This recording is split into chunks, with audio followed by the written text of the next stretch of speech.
Yeah.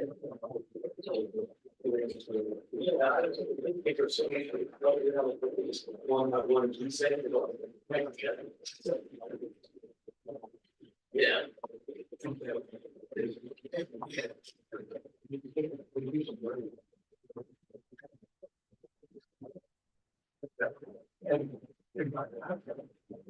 Yeah.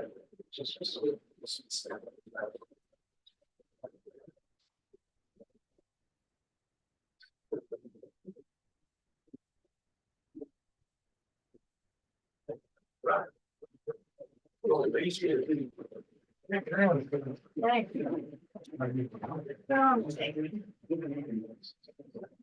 just okay.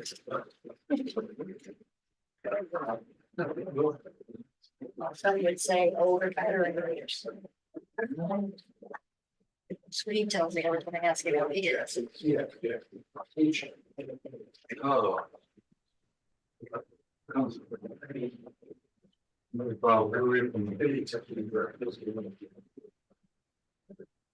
Is the economic development director in Davis County?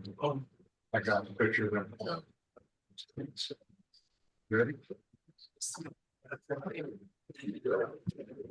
Everybody would please rise and join me with the pledge. I pledge allegiance to the flag of the United States of America and to the republic which stands one nation under God, indivisible, with liberty and justice for all. Thank you, everybody, for attending. The August meeting of the Greene County Redevelopment Commission is now open. Has everybody had a chance to review the minutes of our July meeting? Yep. I'll make a motion to approve the minutes. Okay, Scott makes a motion to approve those minutes. Do I hear a second? Second. Joshua makes a second. Any further discussion? There is none. All in favor signify by saying aye. Aye. Any nays? The motion passes unanimously. On the screen, we have the Davis County Economic Development Director. We can see you in living color, Bob. Very good. We can hear him too. And you want to talk about signage? Indeed. I dropped by, I think, well, maybe months ago, in the early summer and mentioned we were pursuing this. And we kind of learned at that meeting that our goal would be to position that west gate at Crane vertical sign closer to US 231. And so I wanted to share this proposed license agreement. It's a 3-year term, and we have a caveat in there that, for crying out loud, if they have an economic development project that the sign interferes with, we'd certainly move that sign to accommodate a development. That's our primary mission, is development. I will say that we have a map there that identifies that corner, and kind of a zoomed in map. You might be able to make out there are some transformers there. We're working with Dennis Helms with Landmark Surveying to identify the final definitive location closest to the road while avoiding any utility easements. I've asked our attorney to help us with the title search there, and I don't know if they're busy, whatever. I thought we would be able to have reviewed that and might have even a more definitive location for you to consider. But I think we all know what our goal is, and the location we want closest to the highway while avoiding utility easements. So I did want to share the proposed license agreement. Marvin has looked at it and made a few adjustments. So again, just wanted to keep moving the matter forward and keeping you apprised. I don't know if you're comfortable with this location and the fact we have this shared concept of where it should go, or if you want something more specific. Again, after we've looked at all the utility easements. I'll stop there. Well, there's two signs there now, one for the hospital clinic and one for Westcott. They're pretty basic frame signs. I have communicated with Brian Gerald about who owns them, moving them if necessary, because this would become the, I'll call it the more dominant sign. And the others could be somehow, I put it to her, could be maybe newer ones put up that are nicer that would complement it. Oh, yes. Because they're sitting there also on that corner. Did everybody get a copy of the licensing agreement and the president? I think you did. But it's a sizable sign. Sizable sign. It's 24 feet high and 6 feet wide. This is not a. Have you seen it? Okay. But they're pretty close to those other two signs. And the utility easements, which we understand. But I think what we're looking for today, and correct me if I'm wrong, Marvin, but we're looking to possibly vote on this license agreement. If the commission isn't ready to consider it, then motion to approve would be in order. I've read it, it's pretty basic, it's only a page and a half long, and I'd entertain a motion that we approve this license agreement with Davis County. So moved. Karen makes the motion. Do I hear a second? Well, second. Chris seconds. Any further discussion? Hearing none, all in favor, signify by saying aye. Aye. Nays? The motion passes unanimously. There you go. And I'll get that signed after the meeting and get our side of this email down to you today. Wonderful. Thank you all very much. And we'll look forward to coordinating our final details. yeah, you might reach out to Greene some on those other signs, Bob, and because her. She's at a conference today somewhere. She's not here.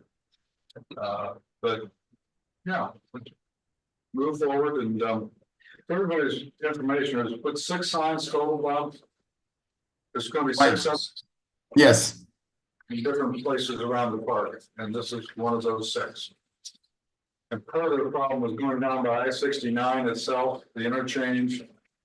There's some problems there with ownership and easements, and it was more difficult and messy. How's that for a way of Spot on.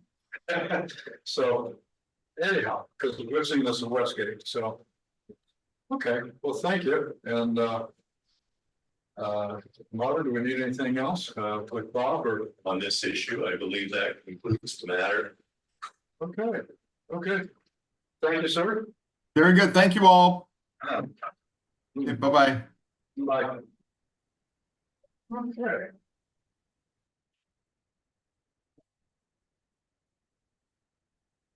Now that he's gone, I'll make the comment that this time's on County Line Road. Some of us have talked a little like we'd like that to make more of a main entrance into Westgate than the one down 558. There's not, right now, there's no plan for all those signs to be at 558. And of course, you have the Hassler Farm there, and John Hefford died 6 weeks ago or so. And you got the trucking company on the other side of the road.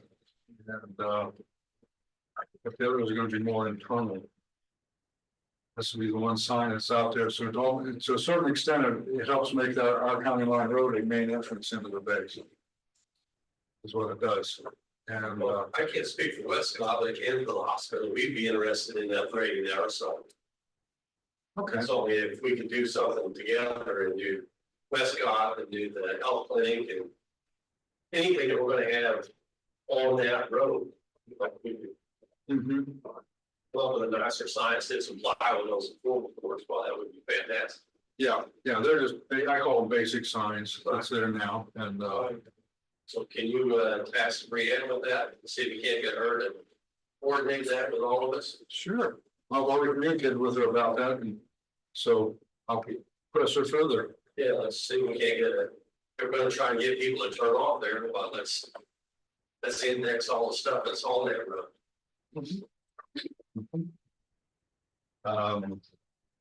See here. In here, I wasn't speaking of the hospital. So don't tell negative.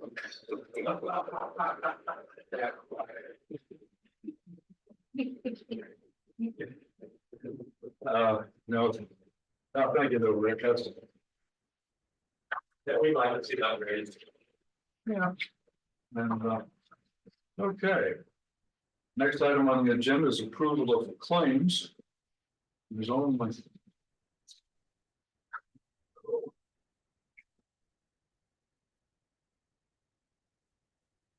We have a claim for $2,000 for London Witty.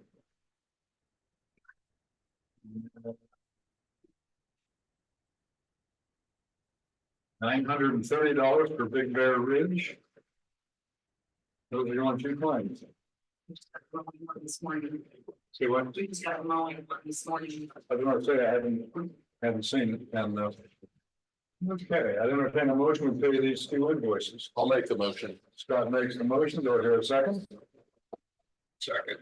Joshua makes the second, any further discussion? Hearing none, all in favor signify by saying aye. Aye. The motion passes. Okay.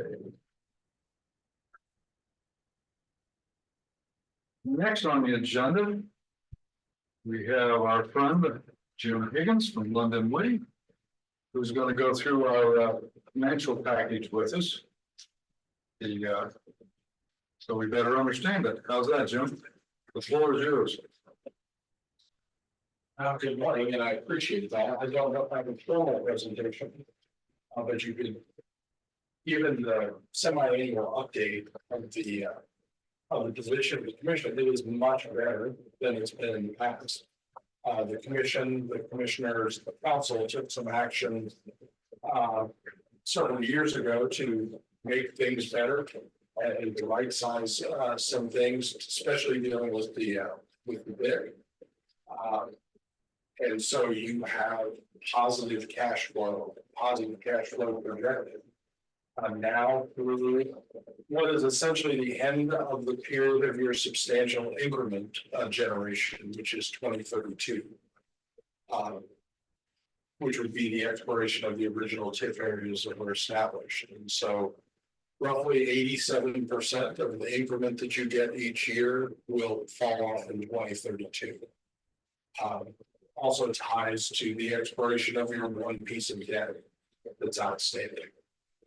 So the idea, or the basic idea in the presentation of this report, is to look at kind of in summary the last couple of years as far as TIF related funds, which are restricted in their use, and then non-TIF related funds, which would be like the pilot payment from the BIC and other sources of revenue that you have coming in.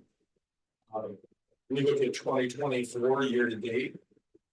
The numbers that are in black throughout this report, the numbers that are in black are actual numbers. The numbers that are in green are projected or forecasted numbers. And if you see a red number, that's a negative number or a deficit. And you'll see as you look through 24 and then summary, the non-detail of 2025 through 2028, they are all black or green. There's positive indications throughout. But I would be happy to address any questions, concerns, information that you find out and know regarding increment generation or cash flow or position. Should we or can we consider, and this is way down the road, so 6 years, renewing those TIF districts? That since 87% of it's going to fall off. So here's what happens. So at the time that the redevelopment commission creates a district, right? I'll be really simple. If this top to this podium was the area when it was established, and there's essentially nothing here but this building. And I come in and put this building on it, and that's what we're generating income from. And then the period of time, the 30 years passes, and you want to reestablish. When you reestablish, this becomes the new base area. And so you're only going to capture new growth in the area. The increment that you were collecting, that assessed value goes back and is released to the county, the township, the school corporation. They see an increase in their assessed value. In reestablishing the area, you're resetting the base. And so you're just saying from that point forward, any new growth in the area is what you'll capture. So there's no way to protect the money that you would lose, but you can always reestablish. It's just when you do that, you're only getting growth beyond 2032. Okay, what happens, that's a. Does everybody understand? That's an excellent. Simple and like a 30,000 foot. Well, but it's understandable. What about a couple of, I believe, the Pioneer plant up by between here and Worthington's in the TIF district, so is Dundee up north of Worthington. What if their assessed valuations go up? But a new, would that, if, let's say we reestablish a TIF, and then their assessed valuations go up, would we? If it's the existing building and then the assessed value just trends up, Yes, that's not captured. okay, Trending isn't what captured. If they made an improvement or an expansion, put in a new building, that would get captured. But just the simple trending that happens in the normal course of business, that there's a TIF neutralization process that the state requires us to go through every year. And what we do is we back that out. The commission doesn't benefit by rising prices. okay, Like my $1 million building is now worth $1.5 million.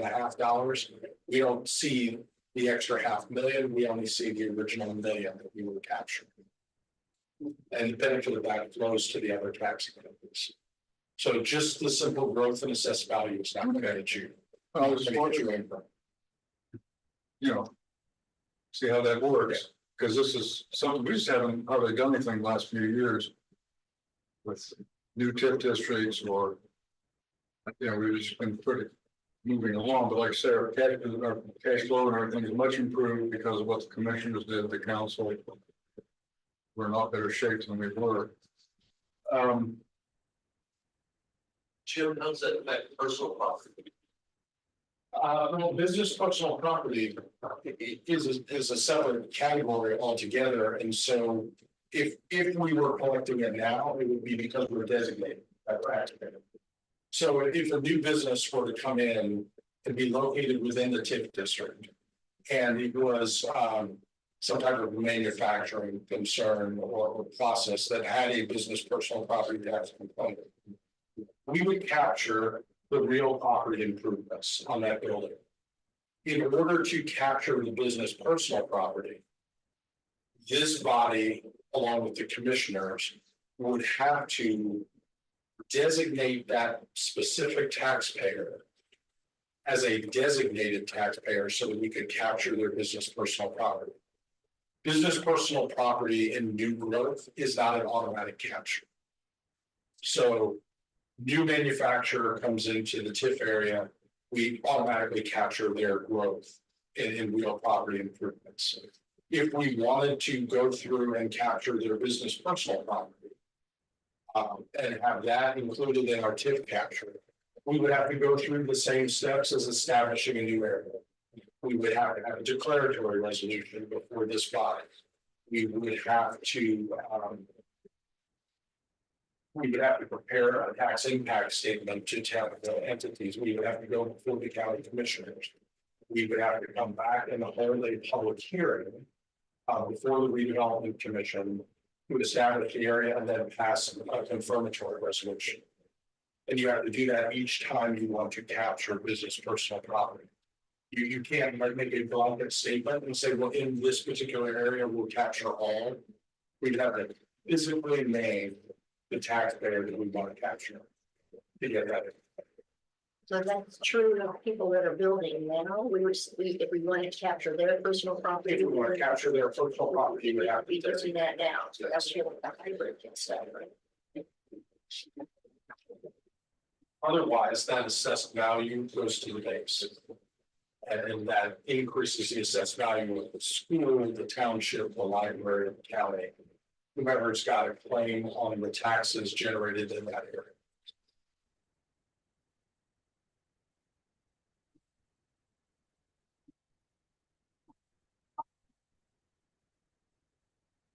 Now, what I was looking for, Sharon, the handout you had didn't include the very last page.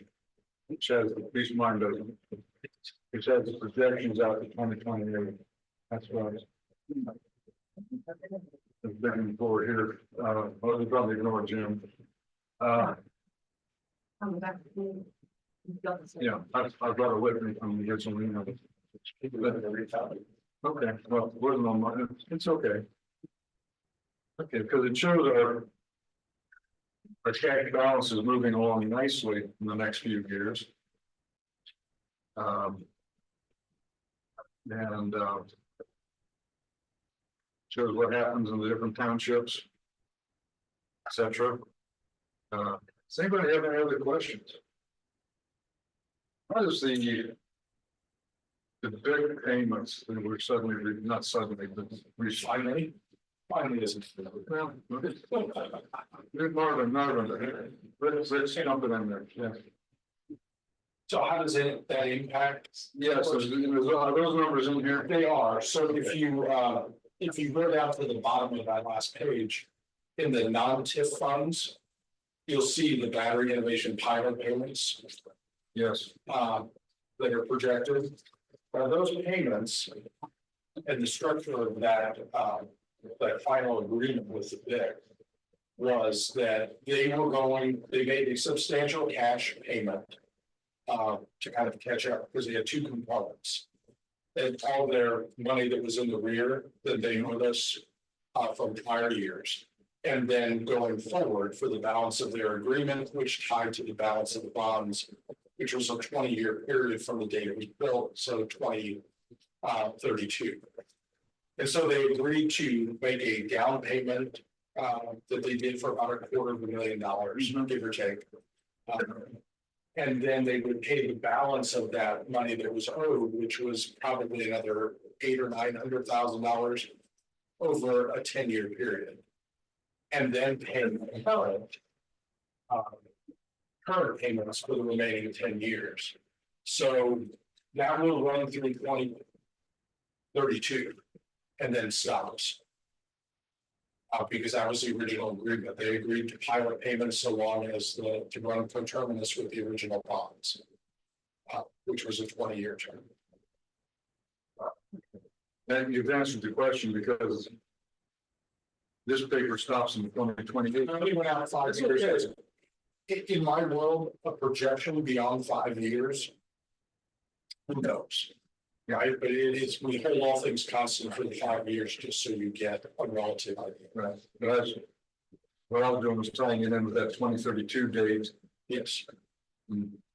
That's, I mean, you've answered it. A substantial, all things being equal today, a substantial amount of your increment will stop in 2032, as will the big pilot payments will stop in 2032. And so on the.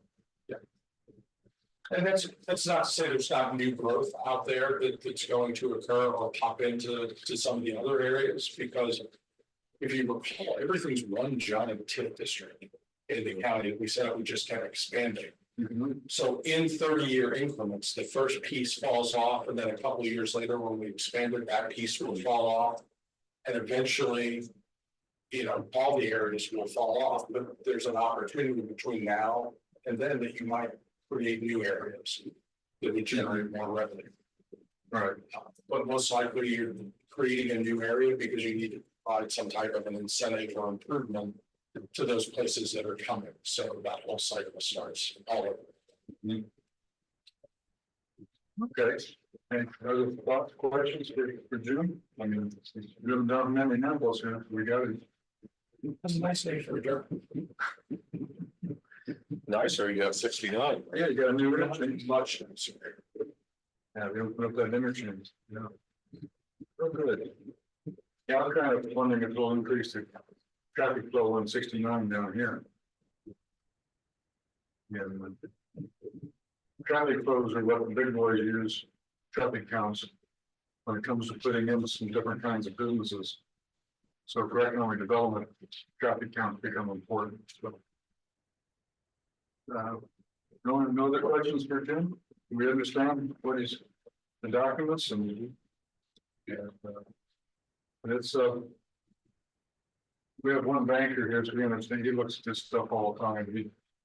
It's in everyday life. But we're in pretty good shape in the out years, but we could always find places to spend it, I'm sure. Some people don't realize just something as simple as a lift station can cost $250,000. You can get some money pretty quick. Well, and that's what's important about this, right? I mean, your revenue is somewhat constricted. So a lot of places would look at this on a 2 or 3 year projection and say, we should go out and do something and commit money beyond where your hard stop is.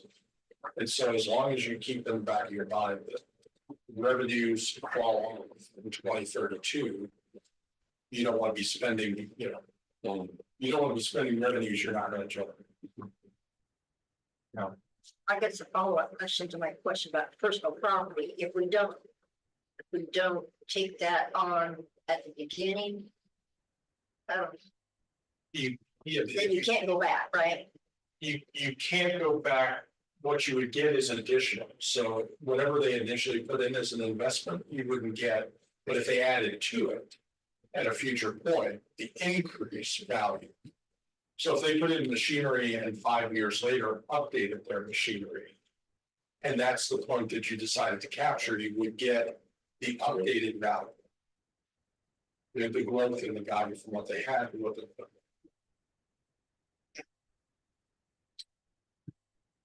Okay. Anybody else? What is Scott? Anybody? Oh, you're welcome. Yeah, my pleasure. Okay. So I'm going to bring up in the my Rusgate report some potential growth issues. So we're looking at it. Okay. Okay. Thank you, Jim. You're always welcome. I think everybody understands or knows he's also the financial advisor to the commissioners. So it's he's latched up with Greene County. Brianne's not here. I think we got an email from her. She's at some kind of conference. And next is the Westgate report. We heard about the signage. We've talked about that a little bit. High Bridge, their building is coming along. I talked to Denton Clark a couple times on the phone. They're hoping to be in there, I think, somewhere around October, November. They'd like to have a ribbon cutting. That's Brianne's job to take care of that. We'll already discuss that with her briefly. And then we have the looking for my dollar, here it is. We offered at the last meeting, if you recall, the selling the ground for $15,000, the few acres right behind the building. I went to him, told him that in an email, and he said, sorry for the response, was overtaken by events. High Bridge Solutions accepts the offer to purchase the discussed property for $15,000. We don't have immediate plans, but would like to add it to our current, we would like to add to our current 18,000 square foot facility in the not too distant future. There was one title in there with Marvin, you saw about using instead of accept, it said access, and I clarified that to make sure. You know, it's the devil's in the details. And but then Marvin had some emails about. Do you want to discuss them, Marvin? I was going to say just briefly, I will add to that, and this will be an issue to be dealt with not today, but when we have a purchase agreement for approval, rather than our typical 1 year start your building, or we have the option to recover. If the board will entertain a 3-year period on that, it is more likely to capture their plan for expansion. And they would be extremely pleased with an opportunity to have that 3-year time period in which we have the right to step back in if they've not started construction. The reality is that once we get it sold, we don't want it back. We just don't want them using it for speculation. We want them developing for their own benefit and for the broader benefit of the county. So they certainly seem agreeable to that. If the board proves to be agreeable with that, when a purchase agreement is ready to present to you, I'll have that for the next month.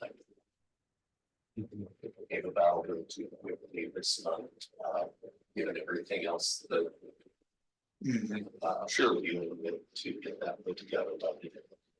It's fun. Yeah, and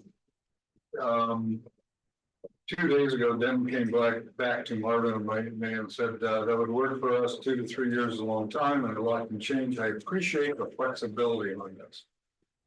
As I think we all know, the back acre, whatever it is, acre and a half of that property is a huge ravine that goes down 20 feet or more. It's not good for much. So who else was going to buy it? As some of you were here, we were setting that aside initially for UDWI to put a micro grid in there. And that was what's coming at Westgate. We think what's coming. That was too small a property.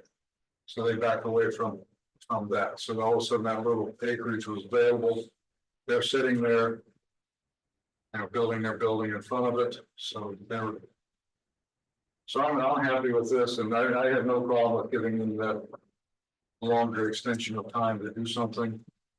Also, he's talked to Greene too. Greene County's a hub zone. That means they got to hire 50% of their employees, or they have to be Greene County. So they're looking at that also. So they're trying to be good partners, good neighbors. And I think, Marvin, we need a motion to accept their acceptance and for you to move ahead with it. Not at this point. Not at this point. Okay. It would be appropriate to address all issues at the time the purchase agreement is presented, please. Okay. Well, just wanted to make sure. Okay. Moving on then with the Westgate report. We signed a contract with USTF, the Upland Science and Technology Foundation, to do marketing work for Westgate, to handle our website. It's going to be a co-joined website. USTF is actually an outgrowth of the master plan we did 4 or 5 years ago. That was part of that master plan. And things are moving along there with Brian Dehoff, who some of us know. It's hard to believe that he's been on the job now 15 months.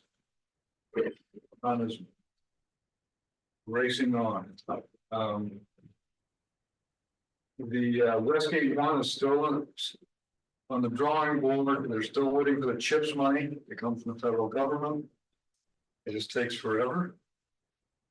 But we're still hoping for that to come right there between be right used to the academy and that vacant lot where they pushed some dirt several months ago and then stopped. Different players are involved. I won't bore you with all the different players, but that could be a big deal for us down there. Big deal. And another thing we're working on is the tenant numbers. We do it this time of year every year for IEDC. That's how we get our revenues from IEDC for the tech park. We're technically 3 tech parks. It's called Westgate, but each county has its own separate CTP, and we get separate funds from the state. They've always been the same amount. At Tuesday's board meeting, Samantha Nelson reported that the numbers are up. She said there's 211 new jobs at Westgate from last year. It's a huge number. Now SAIC, who pulled out of Bloomfield several years ago, has since pulled out of Westgate and we took everything to Bedford. But, but anyhow, their numbers will be down, of course, to 0. But people are moving into that building, which was actually the first building in Westgate, was that 2-story SAIC building. It's more than that, 3 stories, I guess. But so things will, at my next meeting, hope, or not, at our next meeting, I should hopefully have those final numbers on tenants. Then another item that's moving along is there's a Sentinel program out there, which is to protect Crane. And it's almost like making them the hole in a donut, and Crane wants to have some say and control over the properties right around them for incursion, for trespassing, for noise and lights and all kinds of things they don't want people, right next to the base if they can help it. The Bob Jackson farm, which is 87.8 acres or something like that. Most of it, except for about 4 acres or 5, is in Martin County. The other small acreage is in Greene County. They're going to make an offer. There's a grant we have applied for at Westgate to buy that property and then lease. If you look on a map, plat map, I may have brought the document with me. I can't remember now. There's too many things going on.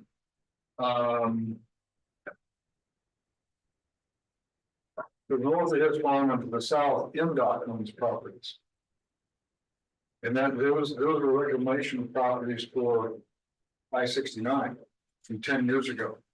And those properties belong with his farm, but right up against the base to the east. And the 3 of them together are somewhere around 150 acres, no more than that, 165 or something like that. We will gain control, we gain Westgate of those properties, assuming we can buy his farm. He's agreed to talk to him about it. Initially, Tom Weinger talked to him about buying it for housing. And he said, no. But in the case of Crane and Westgate talking to him, they said it'll be walking trails, no development. He said, oh, okay. So the deer can stay, other critters, wildlife. As an old farm boy, he's happy with that. That's his way of looking at the world. And Crane wants that. I don't want the Westgate pushing to the east next to the base, even though Westgate supports them. So we will contract with the Davis-Martin County Joint Park Board, I think that's their formal name, which we know better as West Bog Park. Most of us don't know the county line between Davis and Martin goes right down the middle of the lake at West Boggs. The restaurant is in one county and most of the lake is in another. So we'll contract with them to maintain this for us, run it. There can be no facilities, maybe some gazebos with walking trails on this ground. So we're working in that direction. MDOT has heavy easements on that, by the way. We can do very little with it, frankly. We have to honor their easements when we have Westgate take over. Next, I think I shared with everybody the 23-page document. Did I share this document? Chris? You sure don't carry big one. Yeah, very good. Yeah. So it's the Office of Assistant Secretary of Defense for Industrial Base Policy. And it talks about energetic materials, technology working group. In April 22nd of 24, at the very top it says unclassified. And it says for open publication. This document even mentions the word Bloomfield in it, which was surprising. They're looking at a large tract of ground in Taylor Township, not in Westgate. It'd be about 3 or 4 miles north of Westgate. This gets back into what Jim was talking about.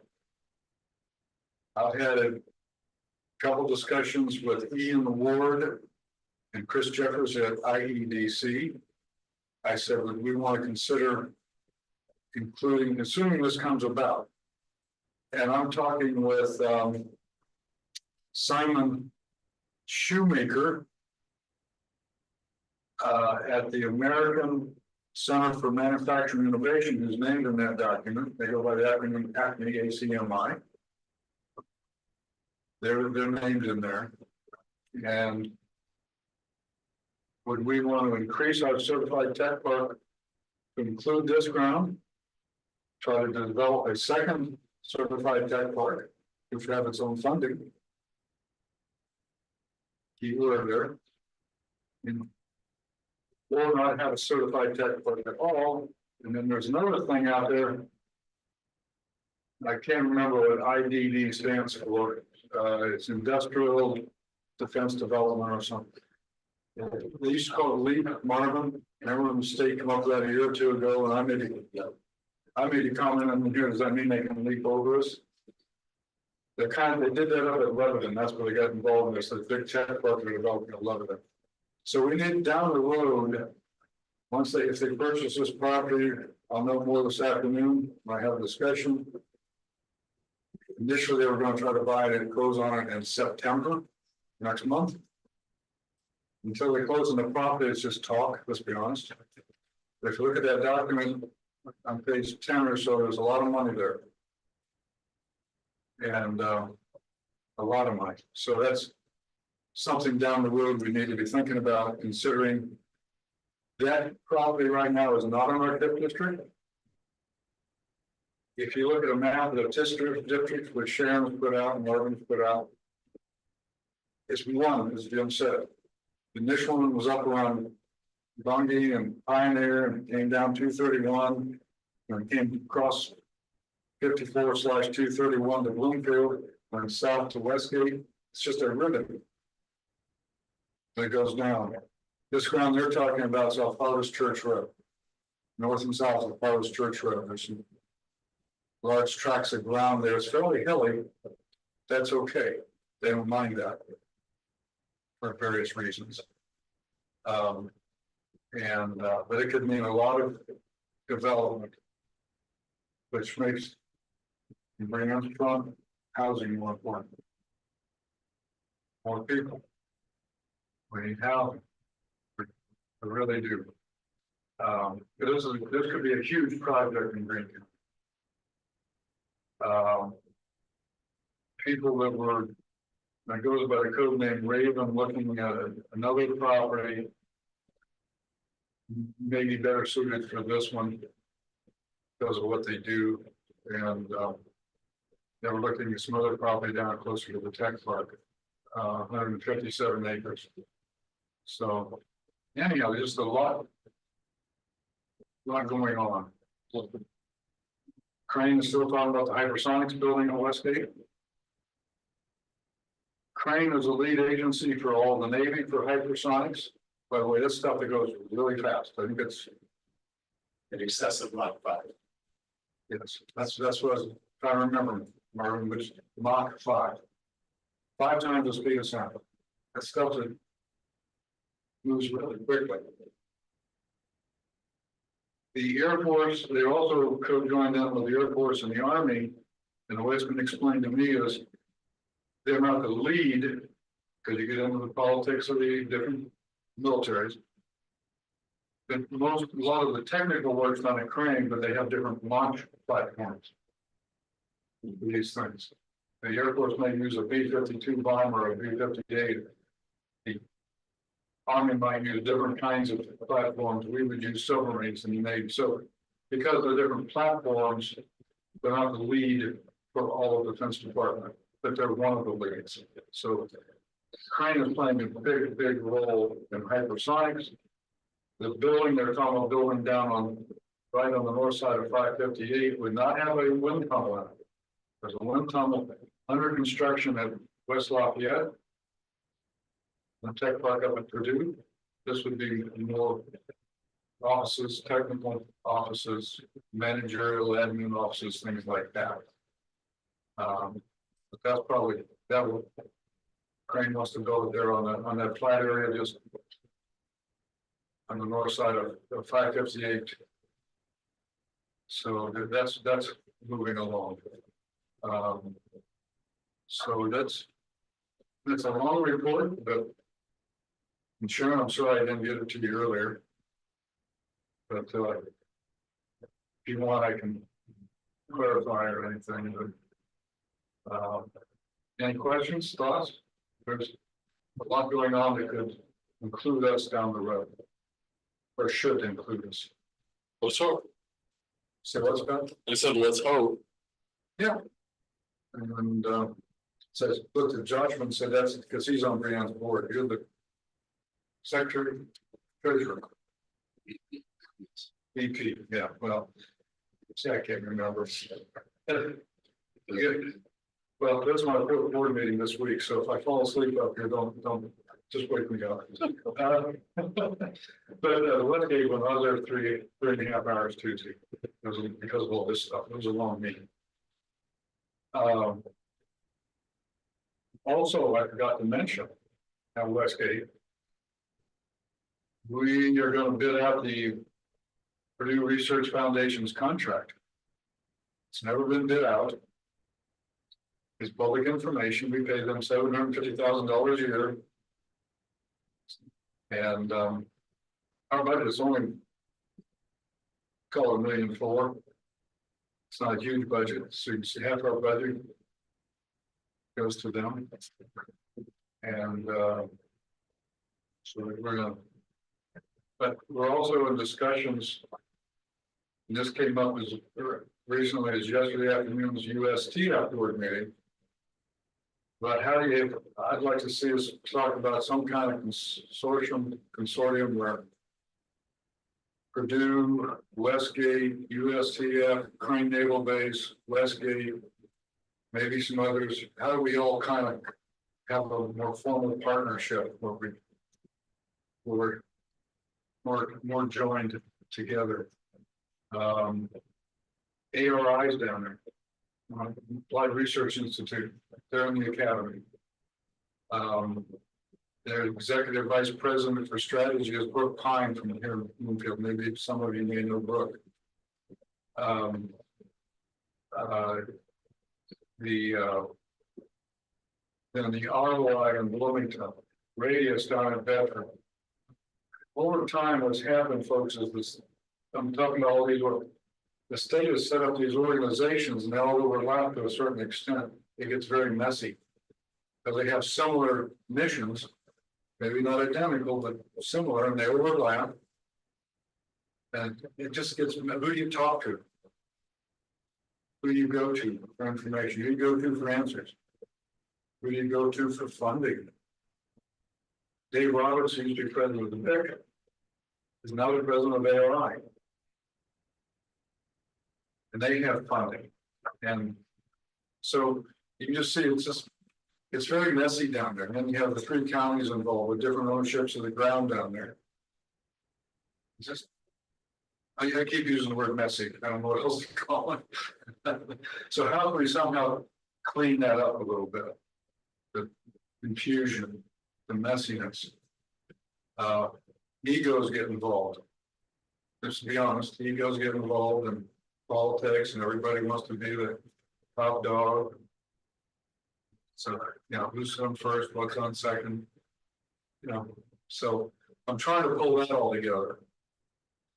And a lady yesterday that spoke to USTF board meeting was the executive director of the technology park at Sandria in Albuquerque, New Mexico. They sit next to the name of Sandria Lab, which is analogous to Crane to a certain extent, has 15,000 employees, 3 times the size of Crane, roughly, give or take. This tech park sits next to that lab, and she was executive director, and she gave a very nice presentation. And I actually went back to Black, and I said I'd like to talk to her more on how some of this thing could work, because she had similar problems down there in New Mexico. And also there's an Air Force base there, Kirkland Air Force Base, so just an awful lot going on. An awful lot of stuff going on. And I will, after this phone conversation with Simon this afternoon on that Acme, I'll put out an email. Purdue asked me after the Westgate meeting Tuesday, John Ferrancy comes from PRF, so I want to know what happens, what you find out in that phone call. What's going on? Because if you read that 13 or 23 page document, you see Purdue mentioned in there. They're a player. They have their own the company or division that Purdue for energetics. So there's a a lot of entanglements. How's that for a word instead of messing? A lot of entanglements, and trying to pull it all together so we're better able to support Crane. Because if you think about it, why is Westgate there? Our fundamental mission is to support the naval base, and a lot of these other organizations, part of their mission is to support the naval base. Maybe not in total, like ROIs isn't in total, but in part. Them to set up USTF, so you see where it's a lot going on, So I've talked a long time. I'm sorry. Try to bring you up to date on a lot of things that are going on down there. So, any thoughts, questions? If not, I'll stop. Okay. So the next item is there any other business to come before us? Dead silence. You got your answer. I bored with the tears, Jim. They want to go. I'll take a motion to adjourn. I'll make that motion. God makes that motion. Is there a second? Chris makes that second. All in favor, signify by saying aye. Aye. So we stand adjourned.